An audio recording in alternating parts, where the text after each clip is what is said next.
और वेनेजुएला के मोर्चे पर अब टकराव सिर्फ अमेरिका के राष्ट्रपति ट्रंप और मादुरो के बीच नहीं है, बल्कि इसमें रूस के राष्ट्रपति पुतिन की भी एंट्री हो गई है। यानी वेनेजुएला पर अमेरिका के हमले का मतलब है रूस से सीधा टकराव।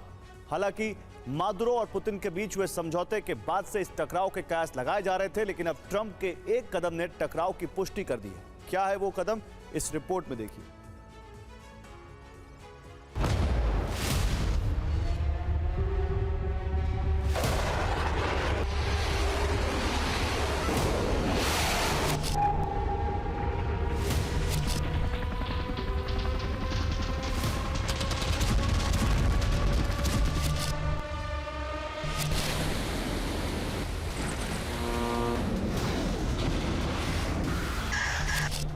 अमेरिका से टकराव के मोर्चे पर वेनेजुएला को पुतिन का साथ मिल चुका है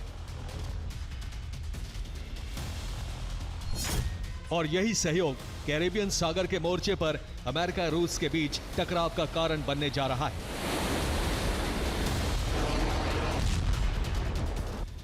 अमेरिका पहले ही कैरेबियन सागर में वेनेजुएला का घेराव कर चुका है, लेकिन इस घेराव वाले संकट को काटने के लिए पुतिन वेनेजुएला के संकट मोचक बन गए हैं।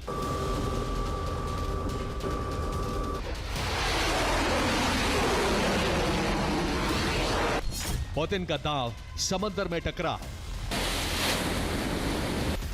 अब तक यूक्रेन के मोर्चे पर अमेरिका ने रूस का घेराव करने के लिए कदम उठाए थे, लेकिन वेनेजुएला के मोर्चे पर अमेरिका का दखल पड़ते ही पुतिन ने भी रणनीतिक कदम उठा लिए हैं, जिससे अमेरिका और रूस के बीच सीधे टकराव बढ़ गया है।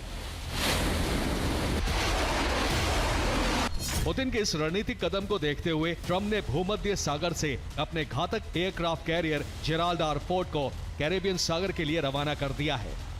इस पोत पर अमेरिका के घातक स्ट्राइकर F-18E सुपर हॉर्नेट हैं, जो किसी भी समय उड़ान भरकर वेनेजुएला के अंदर तक हमले कर सकते हैं।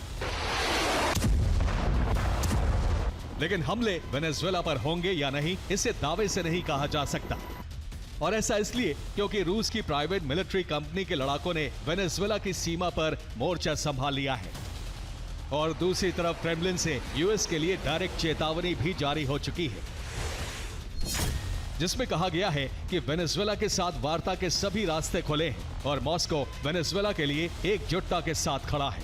इस क्षेत्र में अमेरिकी सेना की तैनाती पूरी तरह अवैध है। इस तैनाती से अमेरिका ने सिर्फ तनाव बढ़ाया है। इसका मतलब है कि अमेरिका ने अगर हमला किया तो रूस भी ऐसे कदम उठा सकता है जो अमेरिकी थिंक टैंक्स की कल्पना में भी नहीं आए होंगे, और इसका असर भी दिखने लगा है। एक तरफ तो अमेरिका ने फिर से वेनेजुएला की एक नाव पर हमला किया है और इस नाव का इस्तेमाल ड्रग तस्करी में होने का आरोप लगाया है, तो दूसरी तरफ अमेरिका ने भूमध्य सागर से रवाना किया गया अपना घातक विमान वाहक युद्धपोत USS जेराल्ड आर फोर्ड को आगे बढ़ने से रोक दिया है। दावा यह है कि USS जेराल्ड आर फोर्ड ने जिब्राल्टर स्ट्रेट को पार कर लिया है, लेकिन उत्तरी अफ्रीका में मोरक्को के ठीक पश्चिम में पोत को रोक दिया गया। खबर यह भी है कि क्रेमलिन से जारी हुई चेतावनी के बाद USS जेराल्ड आर फोर्ड को पुर्तगाल के पास रोका गया है, लेकिन इसका यह मतलब नहीं है कि वेनेजुएला पर हमले का खतरा टल गया है, क्योंकि कैरेबियन सागर में पहले ही ट्रंप ने वेनेजुएला का घेराव कर रखा है और अब उन्हें हमले के लिए संसद से हरी झंडी भी मिल गई है।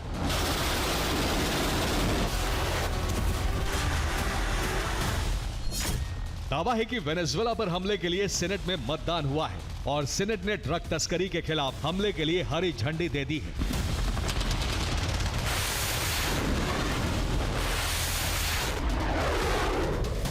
यानी अब ट्रंप के पास वो अधिकार हैं जो वेनेजुएला पर कार्रवाई को असीमित करते हैं।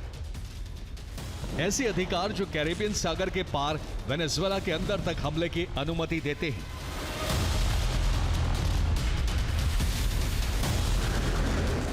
और मुमकिन है कि ट्रंप इस दिशा में कदम बढ़ाने से पीछे नहीं हटेंगे।